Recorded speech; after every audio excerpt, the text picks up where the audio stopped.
will be able to join hands and sing in the words of the old Negro spiritual. Free at last, thank God Almighty, we are free at last. Oh, negeri Paman Sam, kenapa kamu sangat diagung-agungkan ya? Gak ada yang tahu apa alasan tepatnya, namun yang pasti karena mereka kompak. Ya nggak sih? Kalau mereka saling menusuk dari belakang, nggak mungkin kan sehebat sekarang? Kok aku jadi curhat? Siapa tuh yang suka nusuk dari belakang? Ayo, jangan ya. Ada beberapa sejarah yang menyebutkan tentang bagaimana Amerika menjadi negara adidaya.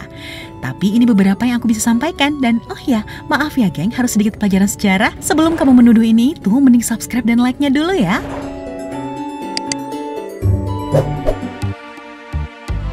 Pertama, penyatuan dan perluasan. Dahulu tahun 1780 sampai 1845, Amerika Serikat terbagi menjadi 6 bagian negara. Banyak kekacauan terjadi mulai dari pengusiran American Indian, perbudakan kulit hitam dan lainnya. Tapi Sekretariat dan Senator New York William H. Seward mengatakan kita harus menyatu dan memulai perluasan daerah yang bertujuan untuk memperkaya kita semua. Ditambah dengan banyaknya orang anti-imperialisme, makanya lebih baik mereka setuju untuk bersatu namun dengan sistem republik presidensial. Sehingga ketika terjadi revolusi di tahun 1875 sampai 1900, indeks ekonomi Amerika meningkat dari segi pertanian dan industri. Walau sempat terjadi kerusuhan penduduk karena perbudakan, lalu jatuh pada tahun 1929 karena Great Depression.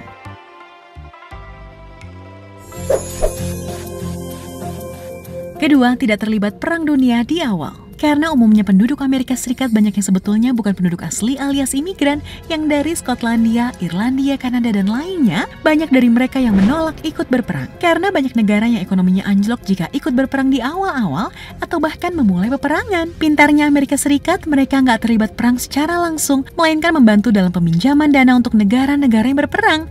Amerika pun menggunakan kesempatan ini untuk meningkatkan ekonomi mereka di tahun 1913 sampai 1917. Dan ketika hendak berada di ujung tanduk, baru deh Amerika Serikat ikut berperang untuk menjadi alasan memperluas kekuasaannya.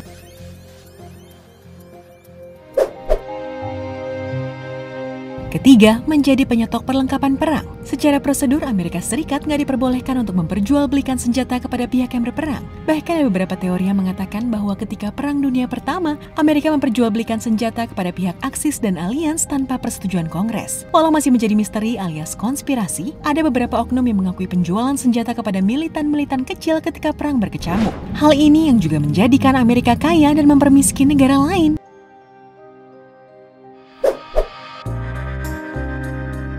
Keempat, mempahlawankan diri. Buat kamu yang mengerti sistem mempahlawankan diri, nih lihat cuplikan berikut. More analysis, less likelihood of terrorist attack. Gentlemen, please cast your vote.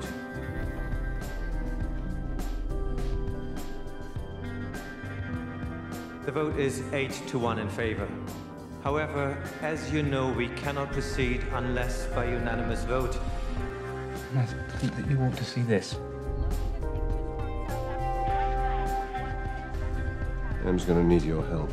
And keep... Shortest meeting I can remember. South Africans on board, I take it? Yeah, well, I can blame them. Nine Eyes is now Nah, officially paham sanctioned. singkatnya gimana kan? Untuk menciptakan orang meminjam duit dan bergantung pada kamu, kenapa nggak menciptakan kericuhan yang membuat orang tersebut melakukan dengan sendirinya? Itulah mengapa perserikatan banyak dibuat, salah satunya PBB, IMF, NATO, dan lainnya.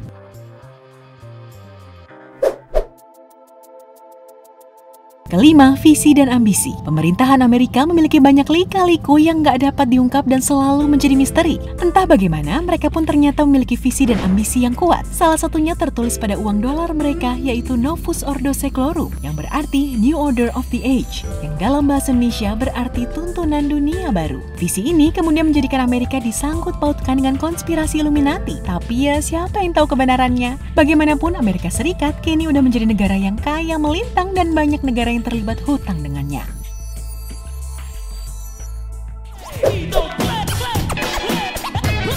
Jangan bingung-bingung geng, gak apa-apa. Ini semua kan belum tentu benar. Jadi kalau kamu punya fakta yang kredibel, monggo dicantumkan di komen ya, nanti aku pin deh. Sekarang mending tonton video Jika Malam Terjadi Selama 100 Tahun, serta bahaya mematikan dari memakai baju bekas persembahan Dr. Babe. Jangan lupa subscribe dan like-nya ya geng, ku sayang kamu.